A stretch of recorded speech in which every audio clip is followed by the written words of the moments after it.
Je vais peut-être commencer par me présenter. Je m'appelle Nathan Renaud, je suis enseignant et programmateur au Festival du film indépendant de Bordeaux, qu'on appelle le FIFIB.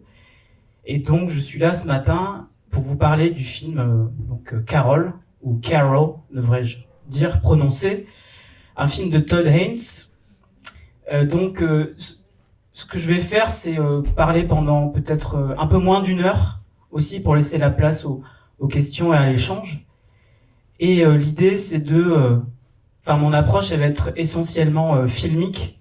L'idée, c'est vraiment on pourra parler évidemment de toutes les questions culturelles, de la portée politique que peut avoir le film, notamment sur la question des représentations, et des représentations de l'homosexualité en général à l'écran, et de l'homosexualité féminine. Donc voilà, parce que c'est vrai que c'est un film qui, quand on connaît un petit peu l'œuvre de Todd Haynes, qu'on peut rattacher facilement à ses films précédents.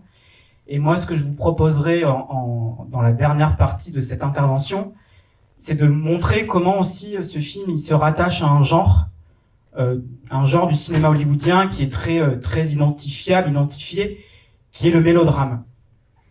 Et en même temps, voilà, j'ai envie de dire que c'est une espèce d'anti-mélodrame, parce que le mélodrame, de manière générale, se termine de manière tragique, pessimiste, parce que souvent, même la plupart du temps, les clivages de classe, différences d'âge, de couleur de peau aussi, parce que le mélodrame aussi peut avoir une dimension raciale, et c'est le cas dans un film précédent de Todd Haynes dont je parlerai, un film qui s'appelle Loin du paradis, qui est une façon de retravailler le mélodrame tout à fait différente de ce que vous avez vu ce matin. Voilà. Donc j'ai préparé un diaporama, un conducteur, avec des captures d'écran, avec du texte. J'ai essayé de pas surcharger au niveau du texte, c'est-à-dire que le texte ne se substitue pas à ma parole et aux échanges qu'on peut avoir, mais néanmoins, si par exemple c'est un document que vous vouliez récupérer, voilà, si jamais ça vous intéresse, que je peux aussi envoyer, mettre à disposition. Je tenais à préciser quelque chose aussi, je n'ai pas... j'ai jeté un œil rapidement au dossier pédagogique du CNC, mais pour ne pas être influencé, pour vraiment avoir un regard personnel sur ce film, j'ai regardé vraiment pour les infos, pour du factuel, mais voilà, donc du coup c'est pour vous dire aussi que il y a sûrement des éléments qui sont abordés dans ce dossier dont je ne parle pas, et en plus c'est un dossier qui pour évoquer tout ce qui est dans le dossier, il nous faudrait un après-midi, donc voilà, j'ai pris des axes précis. Et le mélodrame hollywoodien, si j'en parle, c'est parce que clairement le film s'inscrit dans cette filiation. C'est aussi par goût personnel pour le genre, parce que dans le cadre de mes études, j'avais fait ma thèse sur le mélodrame, ce qui restait du mélodrame dans le cinéma contemporain, enfin les résurgences du mélodrame, qu'il pouvait y avoir chez Haynes, chez James Gray, chez Almodovar, chez François Ozon. Donc le mélodrame, il est lié aussi à une certaine, je vais dire ça comme ça, une certaine culture gay, et c'est présent dès les années 50 aussi. Ce qui est intéressant avec Carol, c'est la façon, les vertus du cinéma, c'est-à-dire ce qui était infilmable dans le contexte d'abord de la sortie, de la parution du livre de Patricia Highsmith, et après d'une possible adaptation qui aurait pu être faite en 52, il n'était pas possible de dépeindre la relation homosexuelle, lesbienne de cette façon-là. Voilà. Parce que il y avait un code de censure, voilà. Le code Hayes qui faisait que tout ça était infilmable. Donc en même temps, c'est très intéressant ce que fait Todd Haynes. À la fois, il fait un film, un période film, un film de reconstitution historique, avec peu de moyens quand même. Je reviendrai sur ça. Et en même temps, voilà, il actualise le contenu d'un genre, ses thématiques, ce que ce genre du mélodrame peut questionner. Donc, ce que je voulais vous proposer, c'est vous montrer 3-4 extraits. Et procéder de la manière suivante. Je sais pas si... je sais pas à ce stade, si jamais vous voulez m'arrêter, enfin si vous avez des questions ou rebondir sur des choses que je peux dire. Je sais pas encore ce que vous avez lu du dossier, ce que vous savez sur le film. Mais voilà, je voulais quand même faire un point sur introductif sur la genèse. C'est-à-dire que je veux pas non plus enlever à ce film une partie de j'allais dire de sa paternité. Peut-être que c'est trop viriliste de parler comme ça. Mais en gros, on dit que c'est un film de Todd Haynes, mais il n'y a pas que ça qui pèse dans la fabrication de ce film. Il y a aussi que c'est un film écrit par Phyllis Nagy, qui est une auteure, hein, une dramaturge, une scénariste, réalisatrice aussi, et que elle a aussi, et ça c'est important dans l'écriture du film, elle a une relation privilégiée avec Patricia Highsmith. Donc ça compte quand on adapte, voilà, un auteur, une auteure aussi. Cette proximité-là, elle joue un rôle important. Donc vous voyez que la genèse commence quand même, on peut la faire démarrer à 1997. Et ce qui est intéressant, c'est que Nagy, par exemple, non seulement elle connaît Smith, mais bon, elle connaît bien son œuvre. Et par exemple, elle a adapté au théâtre le talentueux Monsieur Ripley, vous savez, qui a aussi été adapté au cinéma avec Matt Damon, film dans lequel on retrouvait aussi Cate Blanchett. Donc voilà, c'est un film, voilà, je vais dire bicéphale, quoi. C'est-à-dire, c'est vraiment une réalisation de Todd Haynes, un film de commande qui se réapproprie, qui personnalise et qui, comment dire, qu'on peut inscrire de manière assez facile dans son œuvre. Et en même temps, voilà, il y a quand même le travail de cette scénariste qui est un apport très important. Et puis il y a un dernier élément qu'on peut aussi souligner, c'est la coproduction de Cate Blanchett, qui est très investie dans le projet, qui non seulement joue un des deux rôles importants, un des deux rôles principaux, mais qui en plus s'investit complètement dans la fabrication du projet. Donc c'est un projet qui est passé entre plusieurs mains, différents réalisateurs étaient très sentis, et puis finalement c'est tombé dans les mains de Todd Haynes. Et puis c'est devenu aussi au final un film de Todd Haynes où on va voir quand même ce rapport au mélodrame, qui est assez fréquent chez lui. Il y a le film Loin du paradis dont je vous montrerai un extrait, parce que sur la conception de l'homosexualité de l'époque, c'est-à-dire la concevoir comme une maladie. Ce matin, j'avais une discussion avec, c'est pas pour vous raconter ma vie privée, mais j'avais une discussion avec ma compagne qui est psychologue, et je lui demandais des dates précises que je voulais vous donner ce matin, notamment sur à quel moment l'homosexualité est sortie, a été virée du DSM, vous savez, le recueil qui répertorie les maladies mentales. Et en fait, en 73, on décide de ne plus considérer en termes psychiatriques l'homosexualité comme une maladie. Et après, il restait jusqu'en 1987 ce qu'on appelle l'homosexualité égo-dystonique, c'est-à-dire comment c'est moins stigmatisant, mais c'est comment l'homosexualité génère une certaine anxiété par rapport à une image idéalisée de soi, et comment ça peut rester, mais disons que ça n'a pas la même, on porte pas du tout le même regard sur ça que ce que vous voyez dans le film. Donc, voilà, ce que je vous propose en fait, c'est qu'on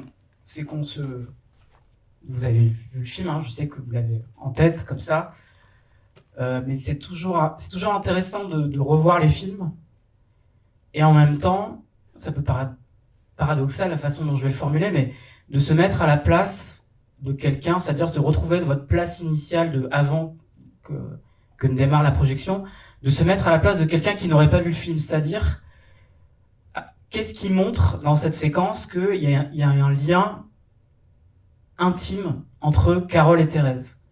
Donc ça passe par des gestes, par un mouvement de tête, vous allez voir ou revoir, une inclinaison, une inclinaison qui va traduire une inclination. Et puis dans cette séquence, c'est souvent le cas dans une séquence d'ouverture au cinéma, mais pour moi ça pose un certain nombre de jalons, c'est-à-dire sur de quel point de vue est racontée l'histoire, et c'est là qu'il y a une différence entre le roman et le film. Ce que je peux dire sur ce que ce que n'est pas cette intervention ce matin. Je ne parlerai pas des rapports, du parallèle entre le bouquin et le film. Je me suis vraiment concentré sur les éléments filmiques, mais néanmoins, voilà, j'ai quand même lu le livre et vous voyez que la construction narrative n'est pas du tout la même. Carole, le film est construit en flashback et clairement, on est dans un premier point de vue, vous allez revoir, qui est un point de vue masculin, mais qui finalement va se révéler anecdotique. Et c'est vraiment le point de vue de Thérèse qui va primer ici. Donc il y a ce point-là, il y a la dimension sonore, qui est importante aussi. En fait, il y a un son, il y a un bruit qui est comme un leitmotiv dans ce film, c'est le train. Le train qui est le son de la rencontre avec Carole, qui annonce le voyage, qui est le train électrique, etc. Et il y a un dernier point, c'est la présence masculine dans ce film. J'aimerais bien aussi avoir votre sentiment tout à l'heure sur ça. Cette présence masculine que je trouve qui a pour moi un double caractère, c'est-à-dire qui est à la fois très invasive, c'est-à-dire que dans la première séquence, il y a Jack qui arrive. Jack est un personnage très important dans l'histoire et qui crie Thérèse. Voilà, il l'a reconnu. Et vous allez revoir la réaction de Thérèse quand il interpelle, qui est une réaction comme ça de surprise, mais presque de peur.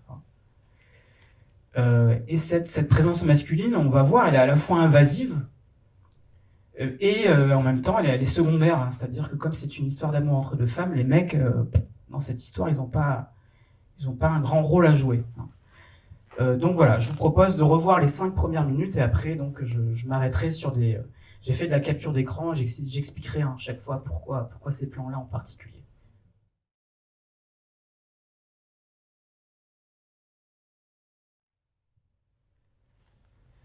Donc par rapport à cette séquence que vous avez revue, donc si jamais déjà vous voulez intervenir, n'hésitez pas. Les choses que je voulais vous dire, c'était donc, il me semble qu'il y avait une question qui était centrale ici, qui était celle du point de vue de qui cette histoire est racontée. Donc c'est le point de vue de Thérèse, ce qui est le cas aussi dans le livre. Mais ce que je trouve intéressant, c'est que au départ, vous avez ce personnage masculin, comme ça, qui sort du métro. Alors le son du métro qui annonce, qui fait écho à celui du train, qui est une espèce de vecteur qu'on suit, même on s'identifie à son point de vue. Vous voyez, quand il est au bar et qui regarde comme ça, qui balaye le restaurant du regard. Et finalement, ça va être un faux... pas un faux point de vue, mais ça va être un point de vue secondaire. Et la caméra, vraiment, va s'arrêter sur Thérèse. Et ça va être vraiment le point de focalisation. Ça va être Thérèse, son rapport avec Carole, et comment elle est tout à Carole, et physiquement, c'est-à-dire que le corps parle, le langage corporel, la communication non verbale compte aussi.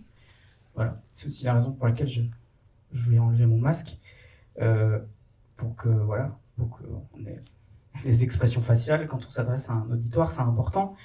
Mais je voulais vous montrer, est-ce qu'on peut enlever la lumière, s'il te plaît, parce qu'on voit pas bien les images. Vous montrer, alors je suis désolé, l'image est un petit peu déformée, mais les réactions qu'il peut y avoir quand on touche l'épaule de Thérèse, ça peut paraître un détail dans le film, mais clairement, quand c'est Carole, il y a ce que je disais, cette inclinaison qui traduit une inclination. Elle est vue de face, et quand c'est Jack, cet homme qui la touche, qui pose son épaule, évidemment pas de la même manière, pas de façon amoureuse, mais elle est filmée de dos, elle a une position plus neutre. Donc voilà, et ça pour moi, ça peut paraître un détail, mais ça dit quelque chose sur le rapport aux hommes dans ce film, la place qu'ils occupent, et comment il y a une énorme différence ici dans la façon de filmer les hommes, d'en faire des espèces de types hyper violents verbalement, hyper normatifs, et ça ne veut pas dire qu'ils n'ont pas de complexité ou qu'ils ne peuvent pas être attachants à des moments, mais la question n'est pas là, ça n'est pas une histoire d'amour hétérosexuel. Et à mon avis, il y a d'autres éléments qui traduisent ça aussi. C'est-à-dire que, je vais vous montrer ça sur la diapo suivante, la façon dont, vous savez, ces travelling latéraux, on voit donc les rues de New York la nuit.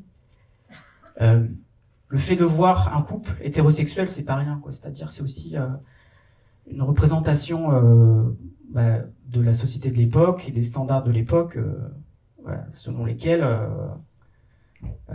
un couple, c'est un homme et une femme, quoi. En tout cas, au cinéma, si on transpose, si on fait le lien entre la date de parution du roman 1951-1952, les romances qu'on verra au cinéma, ce sont pas des romances qui sont à la fois hétéro et homo, mais qui sont seulement hétérosexuelles.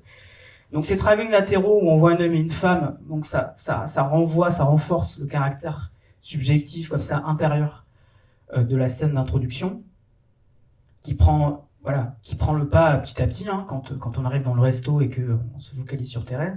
Et en même temps, c'est aussi un regard sur l'hétéronormativité de l'époque.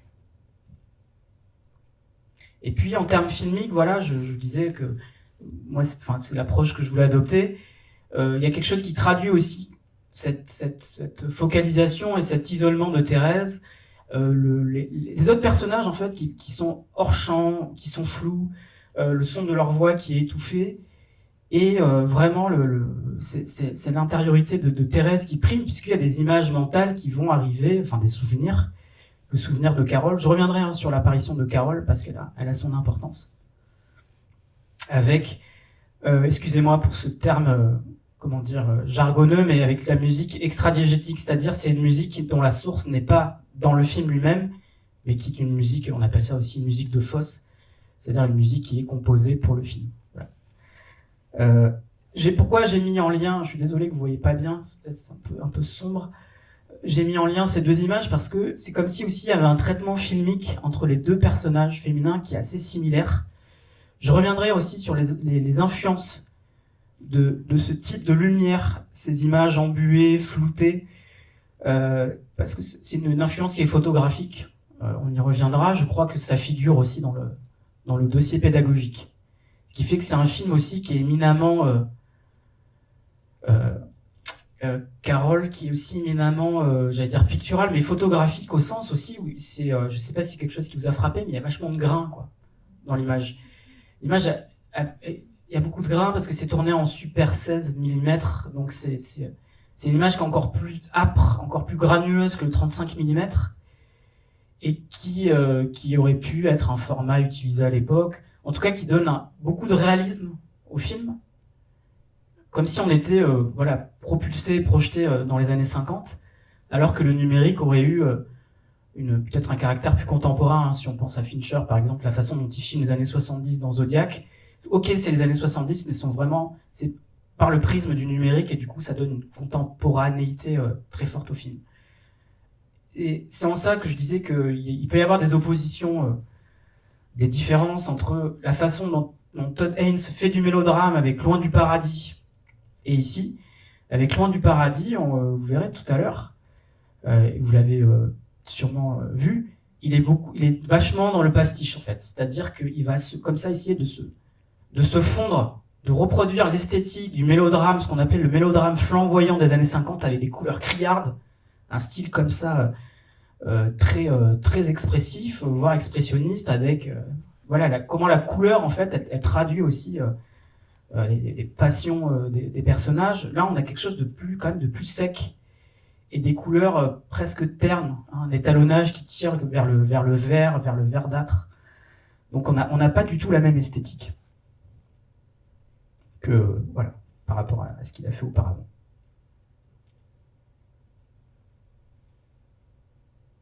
Et voilà, donc moi ce que je trouve intéressant, j'y reviens un petit peu, mais ça rejoint la question de la place du masculin, du regard masculin ici.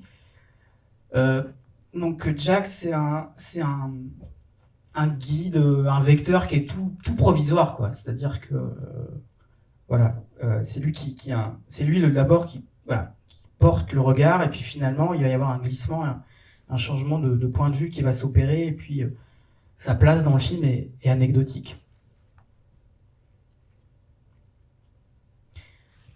je voulais vous poser une question par rapport au côté intrusif. Voilà, je sais pas si ça vous a frappé, quoi. Le fait que j'ai mis cette image-là aussi parce que, vous voyez, comment son amorce, comment c'est à la fois intrusif et secondaire, c'est-à-dire que cette présence masculine, Jack, il est intrusif parce que, enfin, déjà, il entre dans le cadre et c'est une amorce quand même importante. La façon dont il interpelle Thérèse, c'est pas juste, il vient pas la voir et ah bonjour Thérèse. Non, c'est vraiment, enfin, le volume est assez fort, quoi, de sa voix. Et la réaction de surprise qu'elle peut avoir. Et le moment où le mari de Carol aussi, Hadj, quand il va chez Abby, la façon dont il frappe à la porte, le détective qui les suit, etc. Donc il y a vraiment le moment où Thérèse va chercher de la glace au motel. C'est-à-dire que le mec, au départ, il n'est pas là, puis tout d'un coup, il est là. Vous voyez que il y a vraiment, c'est une présence qui voilà, il s'impose. Alors, parler du point de vue, ça me semblait aussi, important ici, parce qu'en plus, Thérèse est une photographe en devenir. Alors, c'est aussi, hier, Tierno parlait de coming of age story par rapport à Atlantique. Il y a un peu de ça aussi dans Carole, parce que Thérèse, c'est un personnage qui va être aussi sur la voie de l'affirmation, de l'accomplissement, et qui au départ, vous savez, quand elle dit dans la voiture qu'elle pleure, qu'elle est effondrée, je sais pas ce que je veux, je sais pas ce que je commande au resto, je sais pas dire non, elle est, Highsmith l'a qualifiée d'ingénue. À des moments, elle m'a fait penser à Audrey Hepburn un petit peu, à Audrey Hepburn qu'on a dans Sabrina, hein, le côté, voilà, parce que c'est la même époque aussi. Et donc à un moment aussi, Carole, sa relation avec Carole, ça va pas être seulement une relation amoureuse, ça va être une relation qui va changer son regard sur le monde, qui va la faire changer aussi. C'est aussi le récit d'une mue, d'une transformation. Vous voyez comment elle change d'apparence physique, de tenue vestimentaire, entre le début de sa relation avec Carole et puis à la fin. Et donc voilà, la photographie, elle a une place importante ici. Et puis Carole, c'est la première personne qu'elle photographie véritablement, parce qu'elle dit à Danny, alors Danny, j'en parlerai un petit peu aussi, parce que c'est un personnage qui est intéressant. Danny, c'est peut-être un des rares à incarner une masculinité positive dans le film. C'est vrai qu'au début, il la drague et voilà, il lui saute dessus, mais après, c'est lui aussi qui l'aide à s'accomplir professionnellement. Mais elle lui dit, moi, je photographie surtout des objets, des paysages, des fenêtres, voilà, et pas des gens. Et Carole, c'est vraiment la première personne sur laquelle elle pose son regard.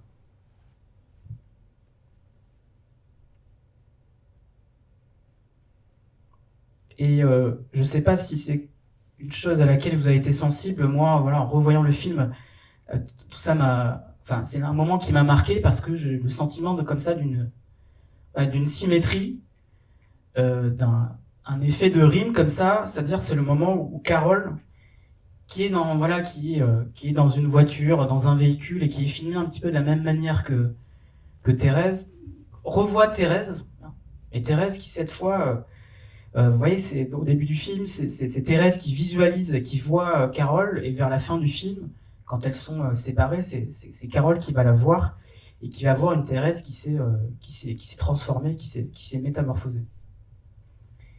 Donc voilà. Et puis, comme je le disais tout à l'heure, il y a aussi le sentiment qu'elle partage un traitement filmique.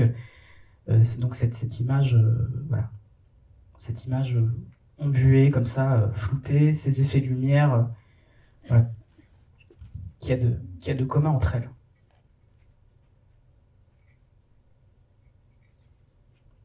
Donc, pour l'influence de la photographie, donc je crois qu'il y a des choses, en tout cas sur Soul Later, il y a des choses dans le dossier, je l'ai pas lu en détail, mais voilà, j'ai pris que ces deux exemples parce que déjà, ça me semblait parlant par rapport, vous voyez, comment Viviane Mayer, cette photo, l'autoportrait, peut renvoyer aussi la position de Thérèse, qui devient photographe. Alors dans le bouquin, la photographie avait pas cette place-là, puisque Thérèse est plutôt, sa vocation c'est de devenir décoratrice de théâtre.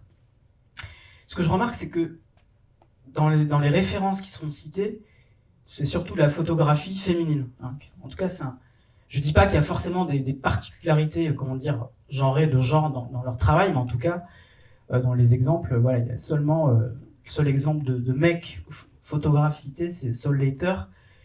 Et voilà le parapluie rouge. Donc vous voyez comment ça peut faire écho à ce que vous avez sur les plans. Voilà, si vous voulez revoir avec Thérèse. Voilà, ces plans-là.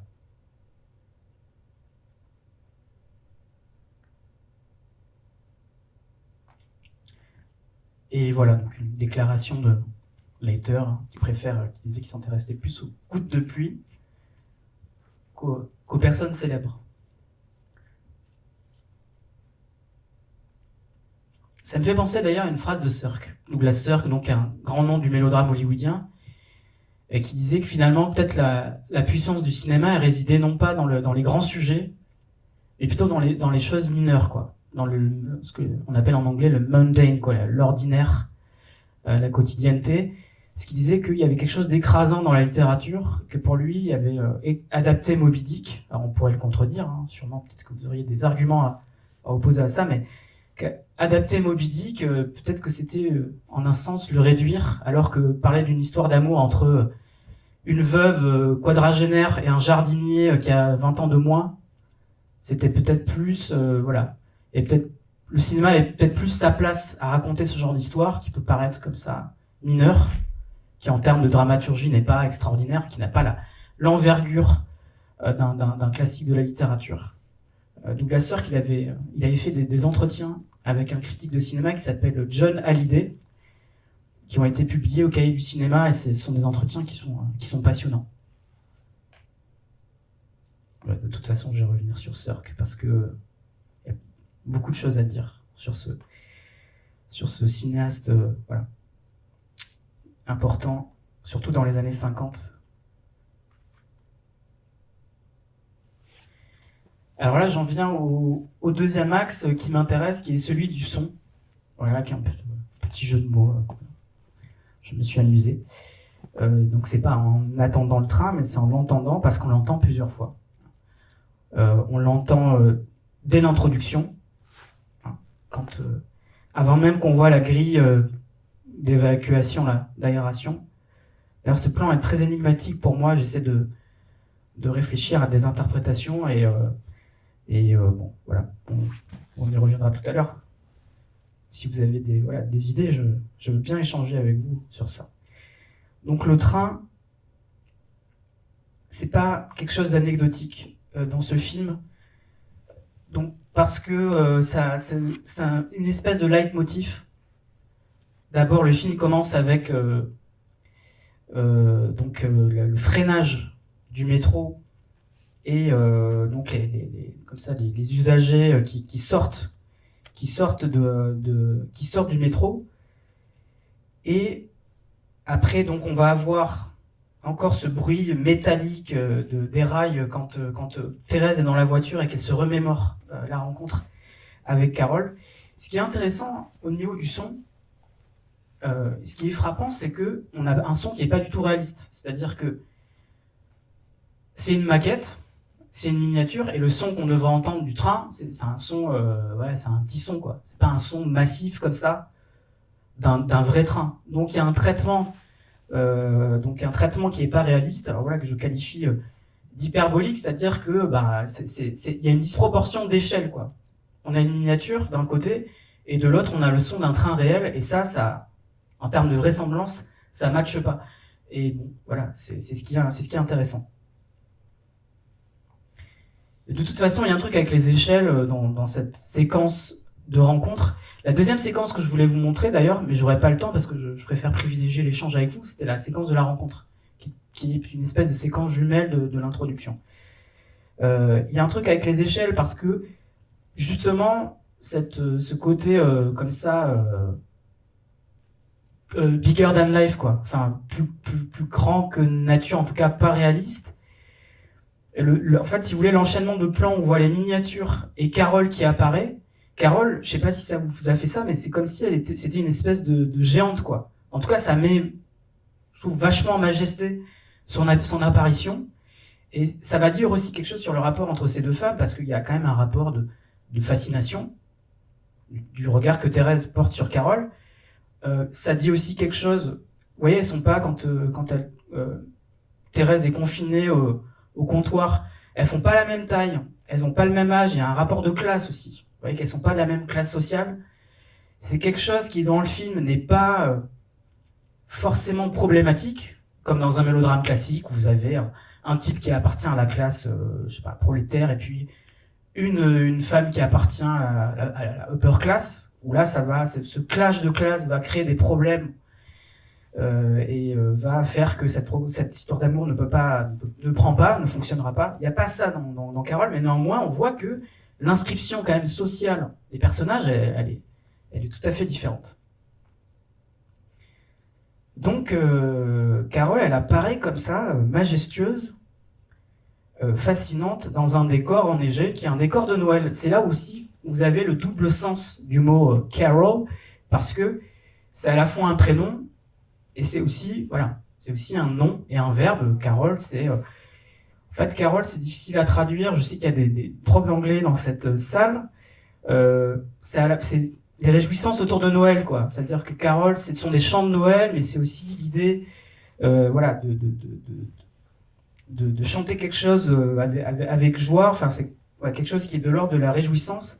Et comme c'est une histoire qui se passe au moment de Noël, donc il y a cette double signification du mot, quoi. C'est pas juste le nom du personnage, mais c'est aussi tout le contexte qui va avec.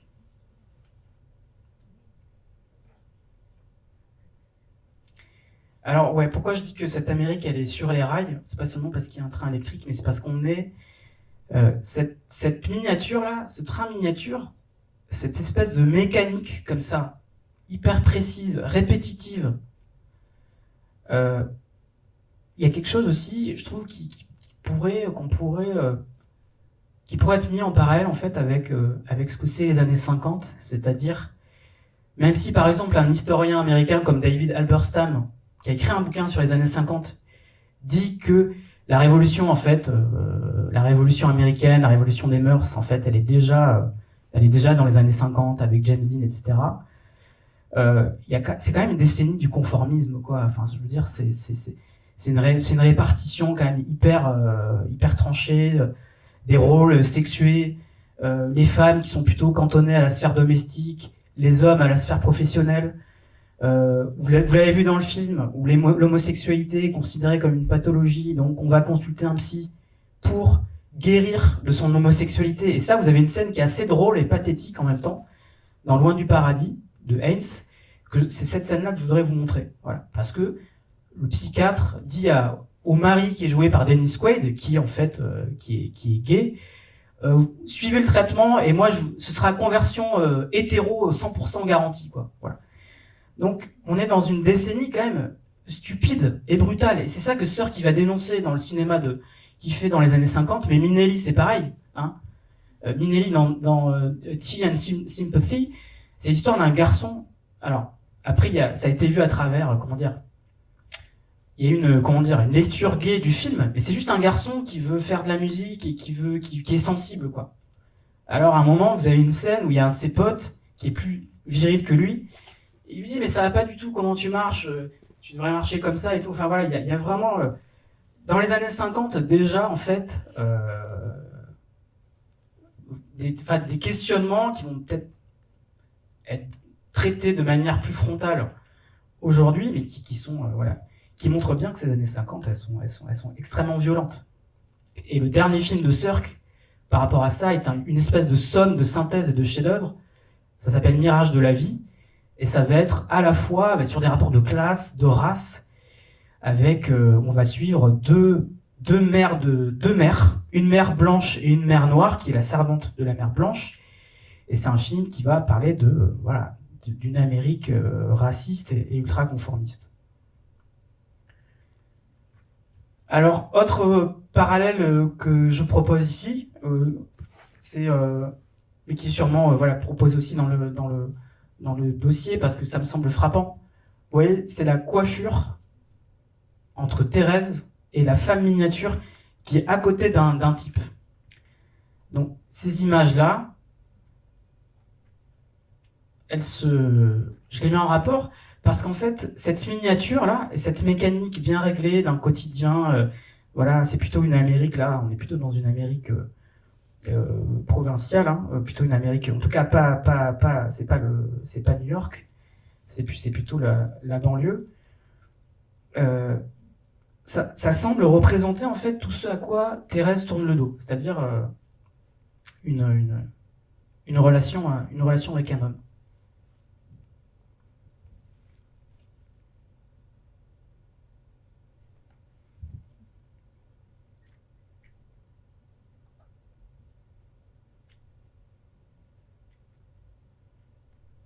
Alors bon, ça, je sais pas, peut-être qu'on y reviendra après, mais la société dans ce film représente tellement un carcan qu'à un moment, il est inévitable que la façon dont les personnages vont occuper le cadre, la façon dont il faut se conformer à une place qui n'est pas la sienne, à un moment, il me semble, et le mélodrame hollywoodien des années 50, c'était aussi ça, quoi, c'est-à-dire des personnages qui sont comme ça, étouffés, qui sont pris en étau.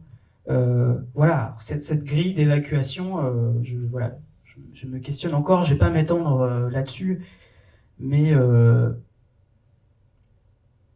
il me semble que ça n'est pas anodin de commencer par ça.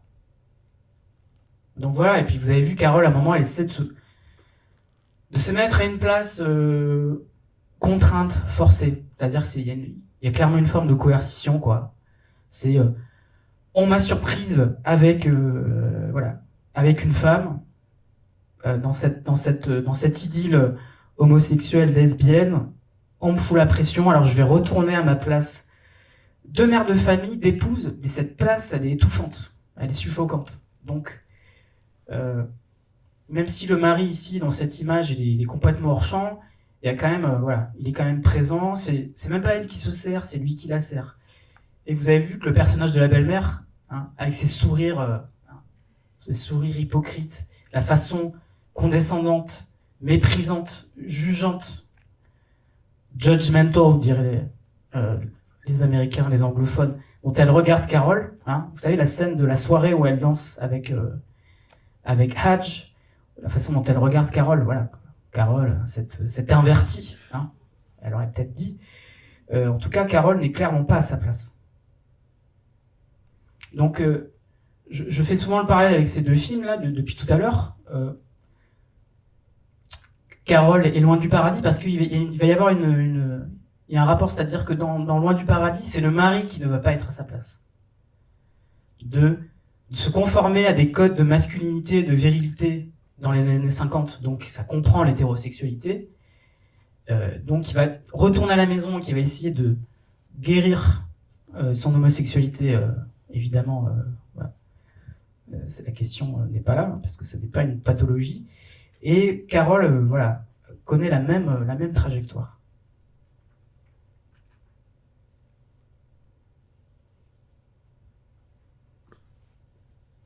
Ah, moi, j'aimerais bien savoir ce que vous avez pensé de la présence masculine dans ce film. Là, j'ai ma petite idée, mais qu'est-ce que, comment vous avez perçu les rôles masculins, c'est-à-dire celui de Richard, le faux petit ami, hein, parce qu'il n'y a pas de relation, il y a pas de relation sexuelle, il n'y a pas de désir en fait. Thérèse n'a pas de désir pour lui. Hadj, l'enquêteur, Jack, comment vous avez perçu ça, cette représentation des hommes?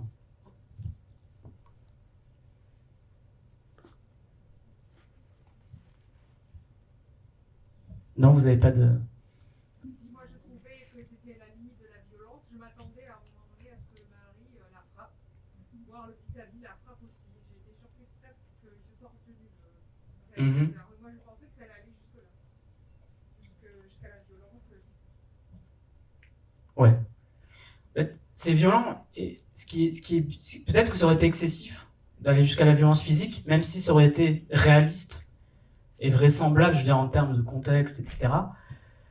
Et peut-être que le film est intéressant parce qu'il va pas jusque-là, parce que la violence n'a pas besoin, enfin, le film n'a pas besoin d'aller jusque-là pour que ce soit violent déjà. En fait, le contexte social est tellement déjà violent que le regard qu'on porte sur ces femmes est déjà tellement violent qu'il n'y a pas besoin d'aller jusque-là. Donc, oui.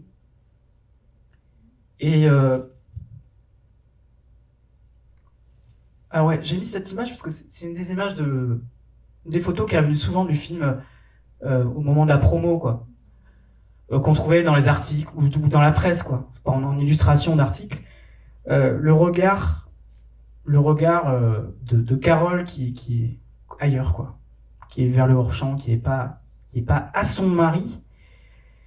Je sais que dans le dossier, au début, vous avez une analyse de l'affiche. C'est vrai que c'est intéressant, l'analyse de l'affiche. Moi, j'en parle pas ce matin, mais la question que pose Amélie Dubois, la rédactrice du dossier, c'est dans quelle mesure cette affiche, elle rend compte de ce que c'est une histoire de... Enfin, est-ce qu'on peut savoir d'emblée avec cette affiche si c'est une histoire d'amour ou pas? Parce que les regards de Carole et de Thérèse ne se rencontrent pas. En même temps, elles sont mises voilà, sur le même... elles sont dans la même image. Et puis, ouais, ce qui m'a intéressé dans le film, c'était voilà, toujours cette idée de le rapport place dans le cadre, enfin place dans la société et place dans le cadre. Et qu'à un moment, il me semblait que les hommes, ils étaient décentrés, quoi. Comme ils sont pas... comme on n'a pas une histoire d'amour hétérosexuelle, les hommes, ils sont décentrés. Et donc, comme ils sont décentrés, ils sont aussi dans les bords de l'image, quoi. Ils sont au bord du cadre. Oui. Justement, comme ils sont dans le bord du cadre, ils le doublent. Et comme ils sont les garants, les protecteurs, mais aussi les victimes, Oui. normes des années 50, effectivement, on rajoute du cadre autour du cadre. Ouais. Oui, c'est vrai que vous en parlez aussi comme des victimes. Ouais. Oui. Oui. Et par rapport à ça, la scène où elle renonce, vous savez, au moment de... C'est là où on voit qu'en fait, lui aussi, il n'arrive pas à dépasser un cadre qui contraint vraiment. Oui. Si aujourd'hui, cette scène-là n'aurait pas lieu, puisqu'ils accepteraient la garde partagée, ça ne pas. Je disais, aujourd'hui, cette scène n'aurait pas lieu, la garde de l'enfant ne poserait pas de problème. Il est évident que parce qu'il est dans ce système-là, qu'il considère comme acquis, normal et non contestable, il va en être victime aussi, puisque c'est ce qu'elle dit. We're not ugly people. Il va devenir quelque chose qu'en fait il n'est pas. C'est un vrai méchant. Oui. Oui, tout à fait. J'estime qu'il a aussi cette fonction de victime d'un système qu'il dépasse. Oui. Et donc l'enquêteur, hein, voilà, cet enquêteur qui a un double visage, parce que d'abord il se fait passer pour un VRP. Il est intrusif aussi parce qu'il s'assoit à la table de Thérèse. Enfin, le mec est à l'aise quand même. Enfin, je veux dire, enfin, moi, je sais pas, enfin,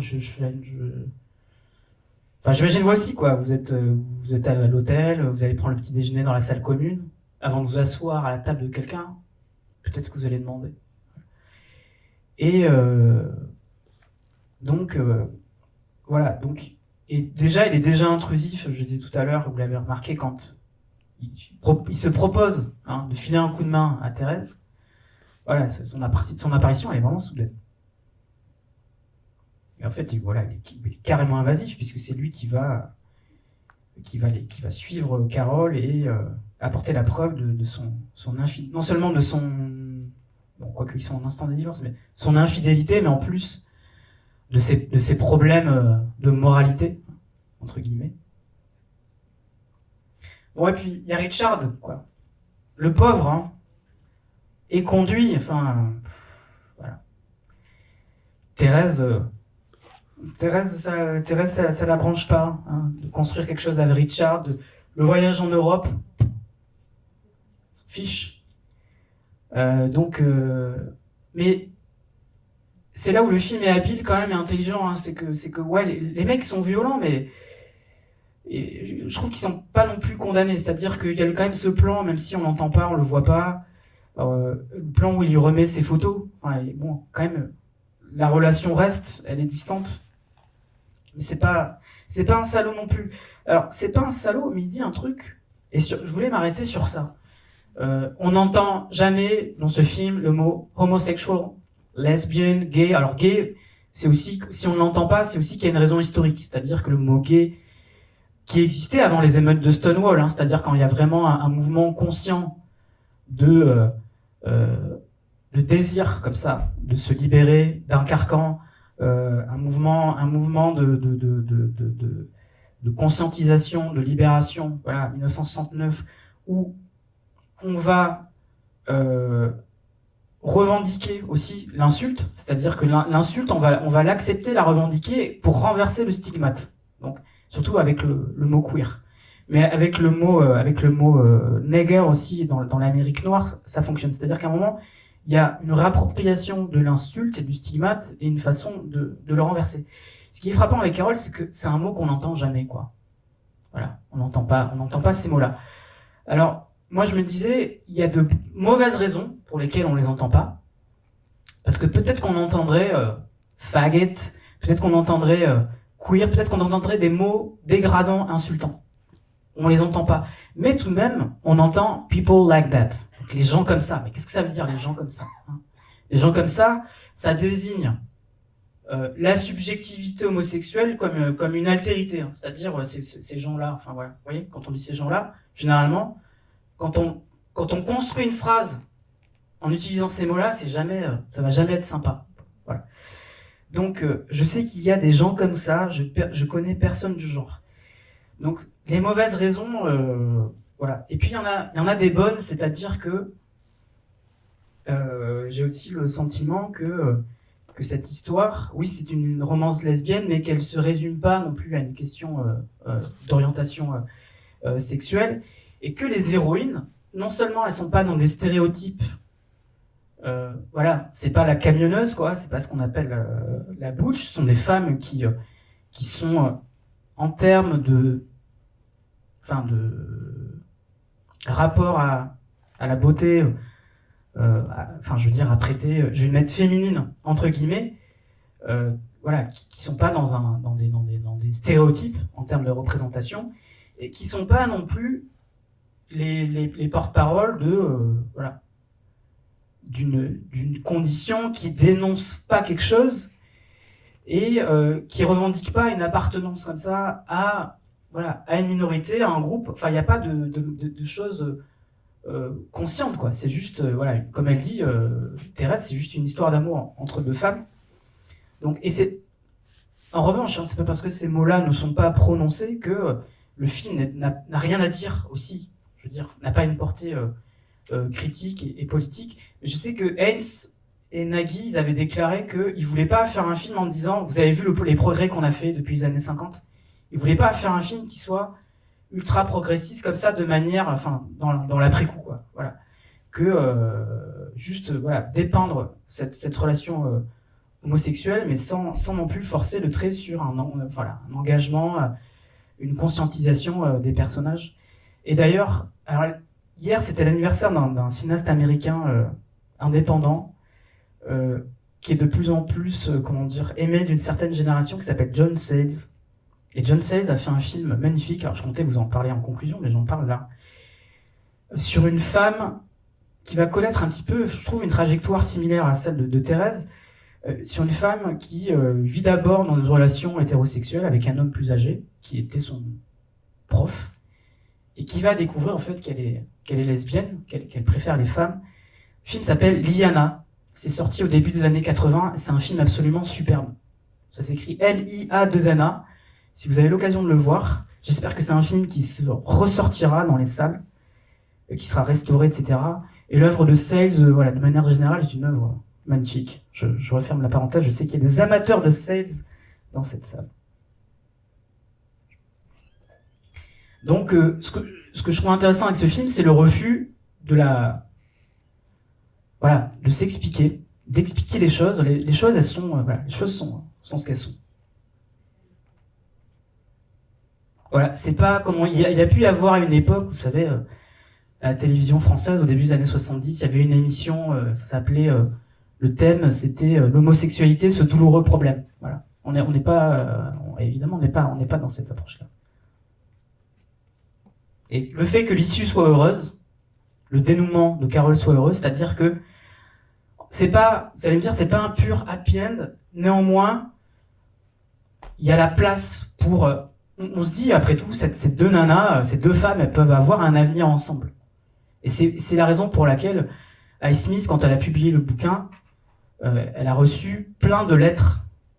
Ouais, plein de lettres de lecteurs qui disaient « Ah merci, punaise, pour une fois qu'on n'est pas dépeints comme des criminels, que on se suicide pas, qu'on se tranche pas les veines, etc. Merci, quoi. » Voilà. Et le problème, c'est que le cinéma, longtemps, va être dans cette criminalisation, cette vision très négative de l'homosexualité comme une déviance, mais jusqu'aux années 90, hein, où l'issue est toujours tragique, quoi. Voilà. C'est moins le cas aujourd'hui, en plus avec la série, qui est aussi un laboratoire très intéressant pour questionner, bouleverser les représentations. Mais le cinéma, voilà, a été longtemps le jeu a reproduit ces caricatures, ces stéréotypes, etc. Je sais pas combien de temps il me reste. Il est 12h15. Sébastien, je passe au... Ok. Alors, je vais pas vous montrer la séquence de la rencontre, j'ai pas assez de temps, mais je vous disais, pour moi, elle fonctionne bien en binôme avec la scène d'introduction. Alors, Thérèse préfère les trains, c'est un axe que j'aurais choisi, c'est pour dire... c'est juste pour parler de ses préférences amoureuses, sexuelles. En fait, c'était en référence à un film qui s'appelle Sarah préfère la course. C'est un film québécois sur une adolescente c'est un film initiatique, quoi. Là aussi, une coming of age story, qui découvre qu'elle préfère les femmes. Et c'est un film qui est très beau, qui fait énormément penser à Naissance des pieuvres de Siama. Vous voyez, la découverte comme ça du désir, et comment il peut y avoir cette tension sexuelle, érotique entre deux adolescentes. C'est un très beau film. Mais la rencontre, dit aussi des choses sur et l'avant-rencontre, hein, c'est-à-dire sur, à un moment donné, comment trouver sa place dans un cadre hyper normatif. C'est-à-dire que il y a l'histoire du bonnet de Noël, quoi. Donc, Thérèse forcée de le porter. Donc, est-ce qu'elle est faite pour ce monde-là ? La réponse est non. En tout cas, pas pour un monde hétéronormé et hétéro. Alors, j'emprunte le terme à Angela Davis, hétéro-sexiste. Donc, vous voyez. Donc ça, c'est sa manageuse qui, sûrement dans le bouquin, c'est pas dit dans le film. Donc, dans le bouquin, c'est sûrement Madame Hendrickson qui est la chef de rayon. Bon, alors je passe. J'avance. Parce que je voudrais vraiment vous parler rapidement de la filiation avec le mélodrame. Vous connaissez cette phrase « Le bonheur n'est pas toujours gai, le bonheur n'est pas toujours très gai ». C'était en exergue d'un film de Fassbinder, Rainer Werner Fassbinder, qui était un cinéaste allemand, en fait, qui est le premier cinéaste, je dirais, majeur à s'être intéressé à la portée politique du cinéma de Douglas Sirk, et à avoir fait, en fait, du mélodrame gay, c'est-à-dire du mélodrame homo, quoi. Avec la loi du plus fort, etc. Donc je dirais que la réappropriation homosexuelle du mélodrame, elle commence là, dans les années 70, et que vous allez avoir comme ça une lignée de cinéastes, Fassbinder, Almodovar, Ozon, Haynes, parce qu'ils se sont rendus compte que, je pense qu'il y a aussi tout un truc, et encore une fois je parle d'une certaine culture gay, mais un certain rapport au kitsch, un certain rapport à l'artificialité, je veux dire en termes esthétiques aussi, qui pouvait renvoyer aussi à l'artificialité des mœurs, quoi. C'est-à-dire que l'hétérosexualité qui était considérée comme, qui est une construction historique, socio-historique, qui a été naturalisée. Le mélodrame, à un moment, est venu questionner ça. Donc, le bonheur n'est pas toujours gay, mais en fait, moi je dirais le mélodrame, d'une certaine manière, a toujours été gay. Alors pourquoi il a toujours été ? Parce que l'acteur phare des mélodrames de Douglas Sirk, c'est un type qui s'appelle Rock Hudson. Donc Rock, c'était son surnom. Pourquoi Rock ? Parce qu'en fait, c'était une espèce de Schwarzy, un gars hyper balèze, un parangon de masculinité, de virilité. Donc pour les spectateurs de l'époque, il était impossible que ce type soit homosexuel. Or, il l'était. Ce qui s'est passé, c'est qu'on a construit, on a fabriqué autour de cet acteur une vie amoureuse, maritale, hétéro, c'est-à-dire on lui a inventé un mariage, etc.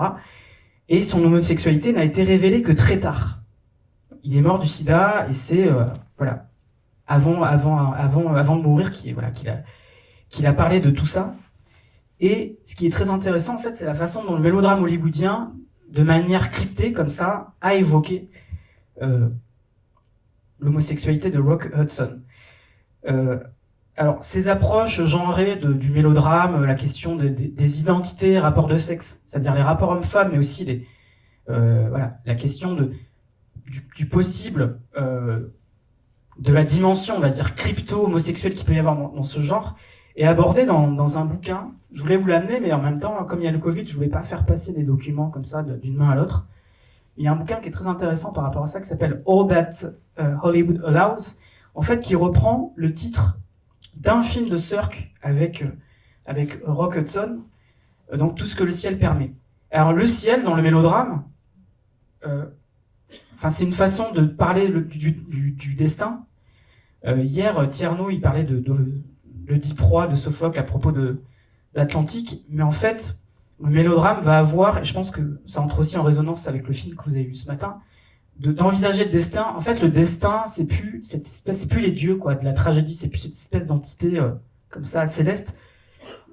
Le destin, c'est la société. C'est-à-dire qu'il y a une espèce de sécularisation du destin. Le destin, à un moment donné, ça devient la société, les rapports de classe, la différence d'âge, la différence raciale, etc. Donc le destin, on peut l'identifier. Mais ça, c'est jusqu'à James Gray. C'est-à-dire que James Gray aussi a une façon de nous dire, de film en film, à faire du mélodrame, et de nous dire, la famille, c'est le destin. C'est-à-dire qu'à un moment, ce sont toujours des personnages qui essaient de s'extraire de leur milieu d'origine, ils sont toujours ramenés, parce que pour la mobilité sociale pour ce cinéaste est impossible, c'est un mythe, voilà.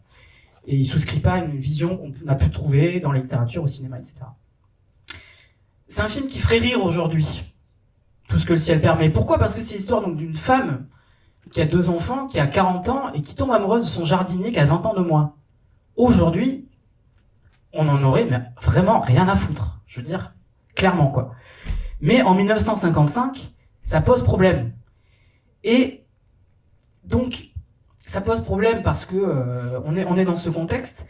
Et moi, je dirais aussi que en sous-main, voilà, de manière souterraine, alors peut-être que c'est ça aussi le souterrain, la grille d'évacuation dans Carole, cette expérience souterraine d'appartenir à une minorité, de vivre comme ça sa subjectivité homosexuelle. De manière souterraine aussi, il y a aussi le fait que Rock Hudson, il est homosexuel, c'est-à-dire que vous pourriez lire le film de cette façon-là. En fait, le problème, c'est pas qu'elle est avec un mec qui a 20 ans de moins, c'est qu'en fait, elle est tombée amoureuse d'un mec qui est gay. Donc, il va y avoir, je vais revenir après sur ça, voilà, des allusions, des clins d'œil dans ce mélodrame hollywoodien des années 50. Et il y a une scène, ils vivent assez mal, en fait, la pression sociale, ce couple. Et vous avez Jane Wyman qui dit à Rock Hudson, enfin à son personnage, des fois, tu préférerais pas que je sois un homme. Voilà. Donc, référence quand même à l'orientation sexuelle de Rock Hudson. Et il dit seulement dans ce domaine. Alors, le domaine dans lequel il parle, en fait, ils ont une discussion dans cette voiture. Ils disent, être un homme, c'est penser par soi-même, être indépendant, accéder à l'autosuffisance, parce que ce personnage-là est fasciné par Walden de Thoreau, et tout ce que ce bouquin raconte sur un moment la distance qu'on prend avec la civilisation qui devient comme ça conformiste, justement. Donc il y a ça, et puis par exemple, vous voyez, si on va chercher du côté de la pop culture, vous avez cet étudiant qui s'appelle Marc Marquez, pour mettre en exergue tout ce que ce cinéma hollywoodien, comme ça prétendument, ces romances qui étaient comme ça faussement hétéros, en tout cas avec des acteurs qui ne l'étaient pas.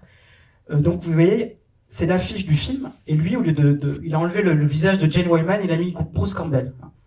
Et il a mis, voilà, vous avez Alors, attendez que je mette la main voilà, sur le western, sur John Wayne et Montgomery Clift dans la Rivière Rouge. Bon, c'est intéressant comme travail. Et voilà, donc là, on est chez le Haynes 2020. Je me suis complètement gouré d'année, je suis désolé, c'est 2002, c'est une faute de frappe. Vous pourriez trouver Loin du paradis moins intéressant, au contraire plus intéressant, parce que stylistiquement, c'est très proche de ce qui se fait dans le cinéma américain des années 50. C'est vraiment ça, c'est-à-dire c'est un exercice de style, et en même temps, il y a vraiment l'idée de relire le genre et d'actualiser le contenu, quoi, en termes voilà, de thématique. Et c'est vraiment une relecture voilà, qui est queer du mélodrame flamboyant. Hein, donc, mais on pourrait voilà, dire que, comme je disais tout à l'heure, en tout cas, c'est l'hypothèse que je fais, c'est aussi l'hypothèse de pas mal de mélomaniaques, de gens qui sont intéressés à ce genre, c'est que finalement l'homosexualité était présente hein, déjà d'emblée. Mais en tout cas, on va renouveler les représentations parce que dans le contexte de l'Amérique des années 50, dans un mélodrame flamboyant, voire deux mecs qui s'embrassent, Sirk n'a pas filmé deux mecs qui s'embrassent. Hein, il n'a pas filmé deux meufs qui s'embrassent. C'est-à-dire qu'on n'aura pas vu, on verra jamais Audrey Hepburn et Grace Kelly qui se roulent des pelles au cinéma, c'est pas possible. Kate Blanchett et Rooney Mara en 2016, c'est possible. Ozon a fait un petit peu la même chose, comme ça, en fusionnant comme ça, en rapprochant deux icônes dans 8 femmes, qui est aussi vraiment sous influence mélo-hollywoodien, avec Catherine Deneuve et Fanny Ardant, qui sont deux icônes du cinéma de Truffaut, à un moment donné, voilà, qui s'embrassent. Donc, voilà, c'est très intéressant cette façon de se réapproprier un genre. Et là, d'ajouter, en fait, il va faire le mélange de Mirage de la vie, donc, qui est un film sur la question raciale, et tout ce que le ciel permet, puisque non seulement d'un côté, vous avez donc cet homme qui essaie de soigner son homosexualité, et de l'autre, Julianne Moore qui tombe amoureuse de son jardinier noir. Donc cette fois, c'est plus un mec de moins de 20 ans, quoi, même s'il a le teint allé, vous voyez, c'est son jardinier. Et donc ça va être deux relations, tous les deux, hein, Julianne Moore et Dennis Quaid vont vivre des relations anticonformistes.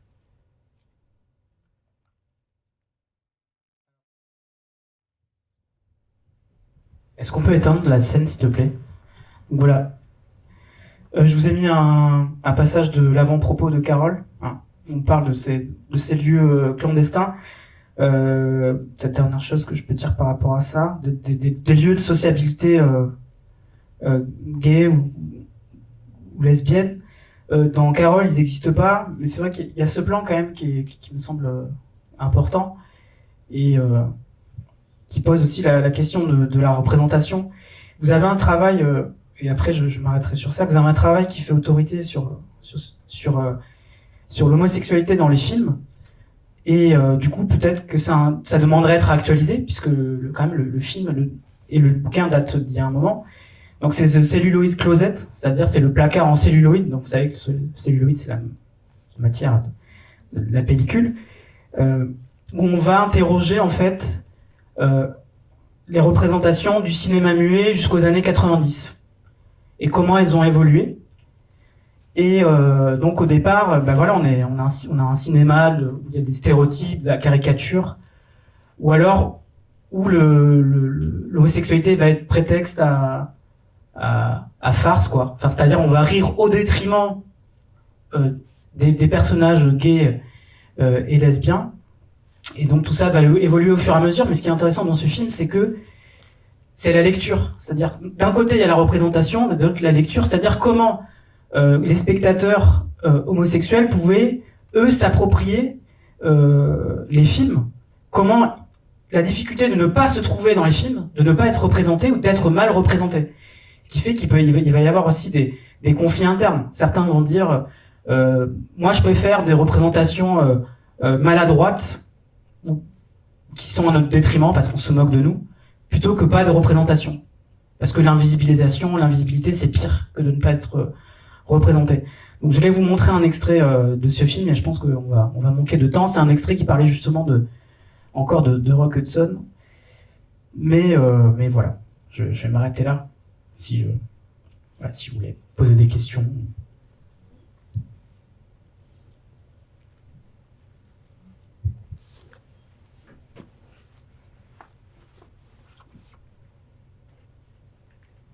Oui, Nathan, tu avais l'air de te poser des questions sur la première image. Alors, je prétends pas avoir une réponse, mais comme tout spectateur, voilà, j'ai ma sensibilité. Et cette grille d'égout, qu'on découvre grille d'égout dans un deuxième temps. Dans un premier temps, moi, elle m'a rappelé un moucharabier, qui est effectivement l'élément de décor qui permet de dérober les femmes, mais aussi de regarder à travers. Et ça semblerait nous indiquer effectivement qu'on va avoir un film qui porte sur le regard, fameux regard qui est celui que Thérèse porte à travers des vitres embuées, et que Carole, elle, porte de haut sur ce monde miniature qu'elle décrypte déjà. Donc il me semblait en plus intéressant parce qu'il y a un travelling vertical qui nous permet de découvrir que ce qui pourrait ressembler à une grille verticale, en fait, est une grille d'égout. Oui. Et comme pour nous dire qu'en fait, on peut nous aussi changer de point de vue, de regard, que tout est affaire de point de vue. Ce qui peut être très beau au départ n'est qu'une grille d'égout, en fait. Mais une grille d'égout, voilà, qui a aussi pas mal d'images métaphoriques. Mais voilà, ça c'est un point de vue de spectateur qui peut se permettre de se laisser aller à ces fantasmes. En tout cas, moi je voulais pas prétendre à une interprétation définitive parce que j'ai pas de pas d'idée comme ça complètement arrêtée sur ce que ça peut symboliser. Juste comme ça, ça me questionne et ça m'alerte. Puis je me dis, le premier plan d'un film n'est jamais anodin. Voilà.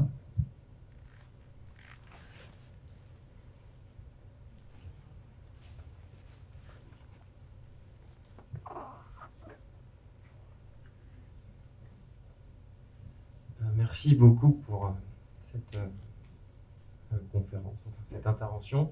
Moi, j'ai une question plus de réception du film. Est-ce que tu penses à des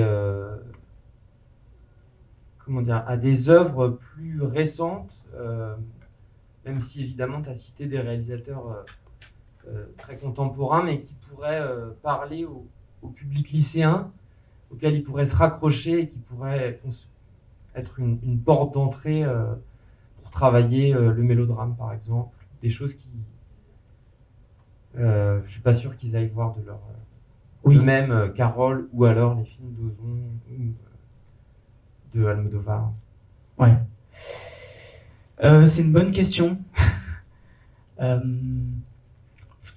film qui leur permettrait d'aller voir celui-ci. Forcément un film, hein, ça peut être une autre référence. C'est plutôt une question d'ailleurs que je pose à toute la salle, hein, en revoyant Carole, qui est vraiment un chef-d'œuvre. Je me demandais comment j'allais pouvoir commencer une intervention avec les lycéens. Mais moi aussi, c'est la question que je voulais vous poser, c'est-à-dire comment vous voulez aborder, commencer à parler du film avec les élèves. Est-ce que vous avez déjà une idée d'un extrait ou d'un thème à partir duquel vous voulez commencer, je sais pas, le contexte. De toute façon, on peut pas faire l'économie, je veux dire, des représentations de l'homosexualité féminine.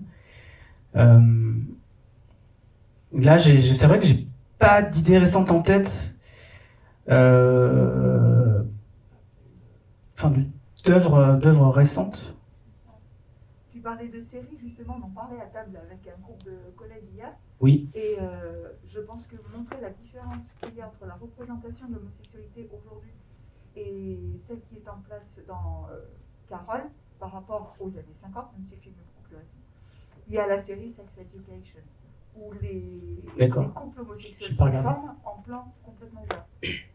Justement. Et peut-être que ça pourrait être une façon de rentrer dans ce rapport qu'il y a avec le cadrage, l'obstruction du regard, les empêchements qu'il y a dans Carole, et le mettre en opposition à un monde totalement ouvert comme dans Sex Education, ou un autre, mais après j'ai pas.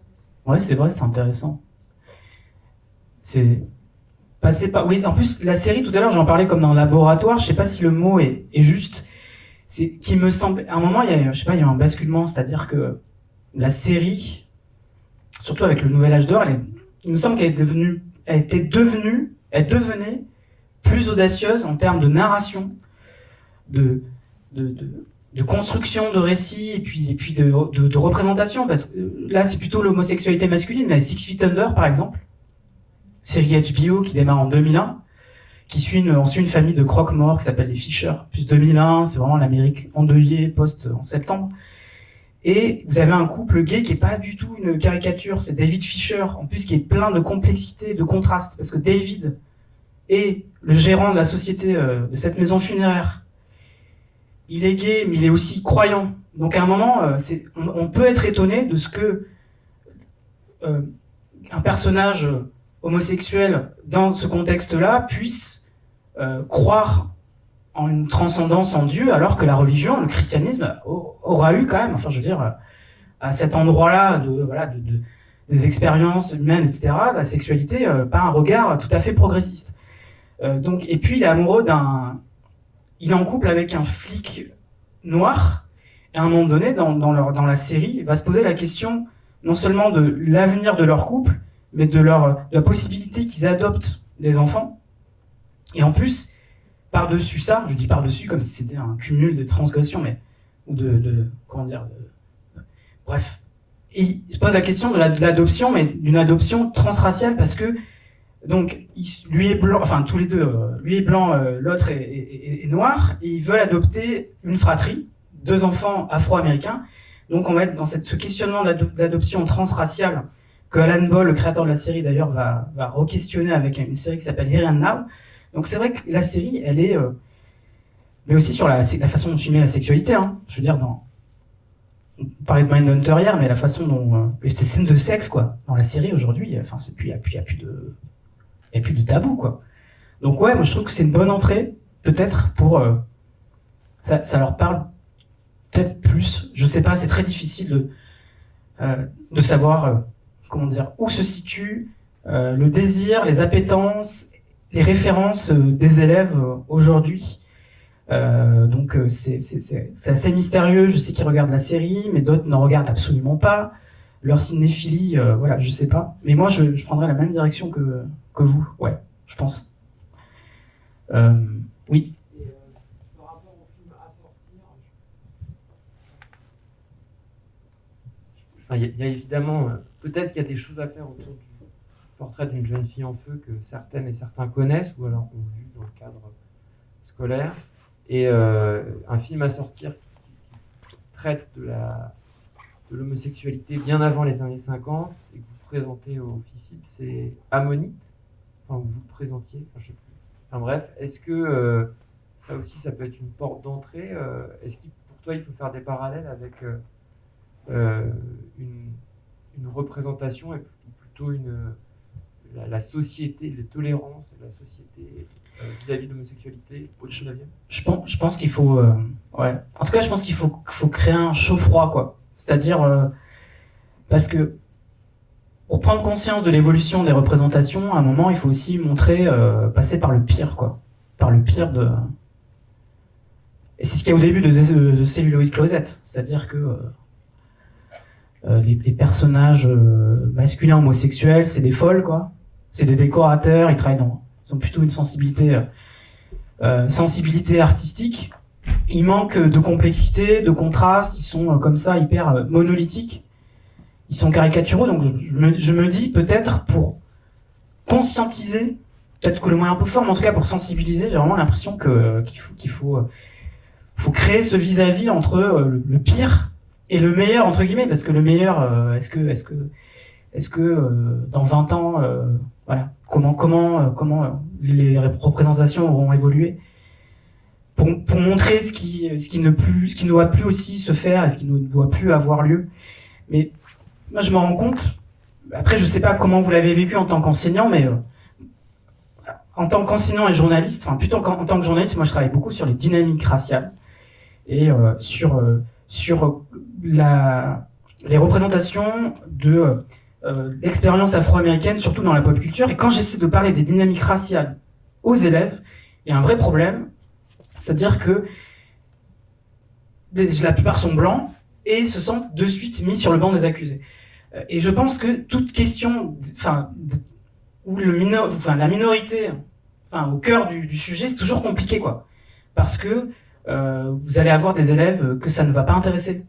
C'est-à-dire, je sais pas, peut-être que je suis plein de préjugés, mais je sais pas si est-ce qu'un lycéen, une lycéenne hétérosexuelle de 15 ans, comment elle réagit par rapport à un film qui traite de ça. Donc, la question de la réception, la réceptivité aussi, elle me semble vachement importante. Voilà, oui. Ok. Oui, ce qui me semble important de regarder, et cette dernière remarque que vous faites m'y fait penser notamment, je pense que quand on interroge des adolescents aujourd'hui sur les inégalités de classe, de race, de genre, dans leur tête, c'est réglé. Sauf qu'en pratique, dans la cour de récréation, dans la rue, etc., ça l'est pas du tout. Et je pense qu'au cinéma, c'est un peu la même chose. C'est-à-dire que, par exemple, c'est quand vous avez dit le pire que j'ai pensé à La vie d'Adèle, qui en fait semble faire la part belle à la question de l'homosexualité, en parler ouvertement, mais en fait pose un regard complètement genré, ultra dominant sur les corps des femmes, ce qui n'est pas le cas dans le film qu'on vient de voir. Et en fait, pour faire le lien entre ces questions, il me semble que, par exemple, cette entrée en matière du film de Carole, il me semble qu'il raconte surtout que ce premier plan, ça va être un film hollywoodien classique avec un mouvement de grue tout à fait repérable. Effectivement, cette histoire de la grille est intéressante. Et puis, on va arriver dans un bar où on parle des hommes. Et en fait, non. Donc, en fait, ça joue avec notre habitude de la représentation pour nous emmener ailleurs, tranquillement. Et en fait, ce qui me semble intéressant pour concerner des personnes, quel que soit leur âge, c'est d'observer comment circule le regard. Et c'est pour ça que ce film, Carole, est intéressant et que Portrait de la jeune fille en feu l'est beaucoup aussi. Qui a le droit de regarder? On peut trouver, par exemple, dans Titanic, quelque chose de très intéressant. Elle a le droit de regarder, Rose, alors que c'est un film hollywoodien très classique et qu'il n'est pas question d'homosexualité. Mais en tout cas, pour cette question de circulation du pouvoir qui est liée à qui regarde et comment. En fait, peut-être que ça peut permettre de se poser la question de comment nous, on est habitués à regarder, à considérer, quels usages on intériorise inconsciemment. Et peut-être que là, ça fait un lien entre l'expérience du film et l'expérience de la rue, en dehors de l'idée qu'on se ferait des inégalités ou des surplombs. Voilà, par exemple, La vie d'Adèle, on peut avoir l'impression, c'est difficile peut-être de montrer un extrait de La vie d'Adèle à des adolescents en classe, hein, parce que, mais en tout cas, l'évoquer, parce qu'ils l'ont probablement vu, en disant qu'il ne faut pas se tromper entre le sujet explicite, le respect manifeste dans les propos et la façon de montrer. C'est là qu'on est dans le cinéma aussi. Dans Carole, par exemple, la scène de sexe, bon, on voit un peu de sein, très peu. On n'est pas en train de flatter les habitudes d'objectification du corps féminin qu'il y a dans le cinéma partout, tout le temps, la plupart du temps. Donc ça reste cohérent, mais c'est peut-être jusque-là qu'il faut aller. Alors ça dépend de l'âge des adolescents et de comment on est habitué à leur parler, ce qu'on peut se permettre avec eux, mais voilà, leur faire se demander, eux, comment ils ont intériorisé ces formes, outre le sujet. Merci. Qu'est-ce qu'on fait? On s'arrête là? Ok. Merci.